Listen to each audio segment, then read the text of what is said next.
Recording the audio in Audition will allow you to separate your audio into multiple tracks. Currently I have my 2 tracks set up in my multi-track file. File new multi-track session is the process. Pay attention to where it's saving, give it a name. Look at your settings. 4416 is what we want our finished output to be. We could choose it now, but that depends on your recording hardware. You hit OK, gives you multi-track. To record into a track, I hit the red record button R right here that arms it for recording.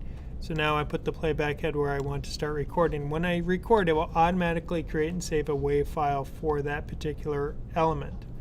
So if I hit the record button down here at the bottom, it is now recording my voice as the next piece in my dialogue. Hit stop. Space pauses the recording. So there it is. Now we can see there's the audio.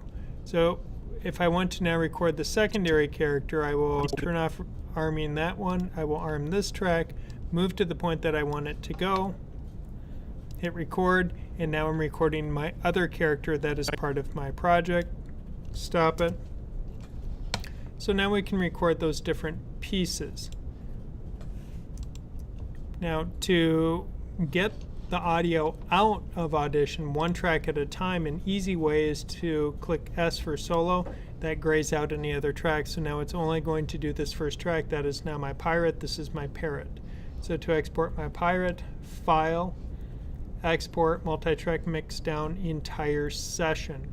So by following that process, I'm going to be able to export just this track as a file that is now timed with the necessary gaps so that when I export the other track, the two will fit together seamlessly. Pay attention to where it's saving. Make sure it's 4416. If it's coming up with something different, click Change. Change the number as necessary to make sure it says 16 and says 44. Once you do that and you're good, you click OK, and now you've saved it out.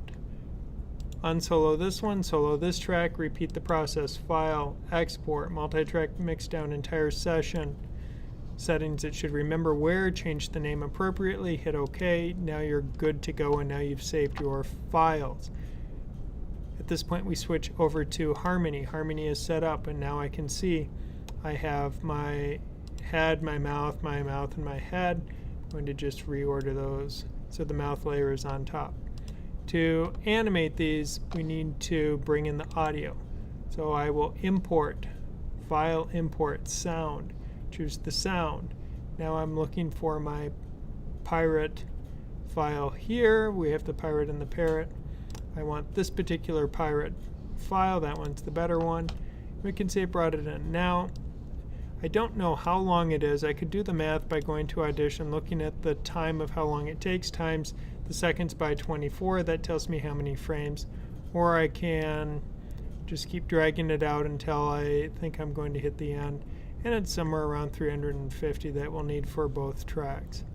So I'll drag it out to 350 and we'll do that for now. So if I go back, I'll see that I have audio, a gap where the parrot talks, audio, and then a gap where the parrot will talk. So that layer is now set up and ready to go for the pirate audio. Repeat, File, Import, Sound. This time I'm going to choose the parrot WAV file, hit Open. It brings in the parrot, and we can see how the gaps line up. When one is talking, the other is silent. And it looks like I may want a little bit more time here. And that looks to be pretty good. So now that the audio has been brought in, I'm going to go to the pirate first, and well, we have the pirate and the parrot. We need to extend those out. Or I can map it and it will add the frames to line up with the audio. Right click on the sound, lip sync. What we first have to do is have Harmony evaluate or analyze the audio, and that's what auto lip sync detection does. And now we can see it's analyzing the audio. Once it's completed that, we'll right click on it again and map the lip syncing. So now I'm choosing for that audio which layer I wish to animate according to that, and it's going to use the different A through X designations that I've set up on my mouth layer. So I named my drawings, and now we can see how it's added them in. Now the pirate head disappears because we did not give it enough frames. If I go out in my timeline and extend these out by hitting F5 on the keyboard, I don't want to do it quite that way. That's going to overwrite. I'll do these first. Hit F5, that extends those out. Hit the bottom one, F5, that extends that out. So now it's been extended out, and we can see how the pirate is talking to line up with the audio, and then he's on his neutral mouth when the parrot's talking. I'll repeat the same process with the parrot, where I will go to the parrot's audio, right-click, lip sync, auto lip sync detection. It's thinking, it's going through that process. Once it completes that, then it will be right-click, lip sync, map the lip sync. We choose, in this case, it grabs the next down layer, the parrot mouth. If I had a lot of layers, I'd have to scroll down this list to find the correct one. Choose the parrot's mouth, hit OK, and we'll see how the parrot has lined up and is talking when he's supposed to. There's a few extra frames here. His mouth should be on its X view, but it's choosing the wrong one, so that's an easy thing to rectify. I'll just click on that particular offending frame. Another one right here. Click on it, puts it to an X. Now I can see parrot keeps his mouth shut. At this point, if I turn on scrubbing of my audio, clicking that button, Can you guess what it be?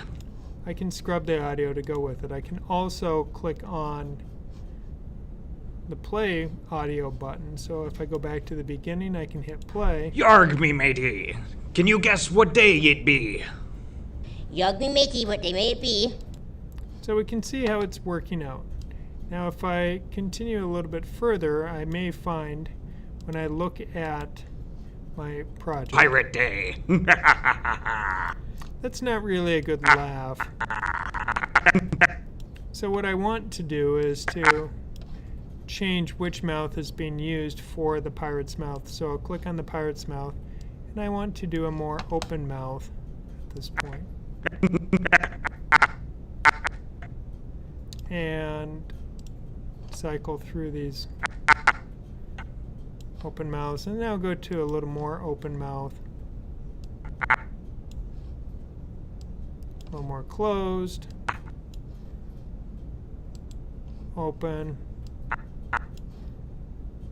Open more. Back to the more closed. And just do one more little open. And back down to a closed. And then the pirate closes his mouth. So now if I hit play, we can see how it seems that the mouth is going in and out with the sounds, and that creates a better animation. Adding in the layers, right-clicking, lip sync, auto lip sync, then map lip sync, choose the correct layer you want to attach to that lip sync is really all it takes to get the characters talking, and then we just need to fix a few frames as it may choose the wrong thing, or sometimes it will choose a face when we don't want that to occur, such as a moment of silence. It decides it picked up some sort of sound, and we adjust for that, and then the characters talk. The next step is then to add in using the camera and the camera control peg so that we can animate the camera and present our scene.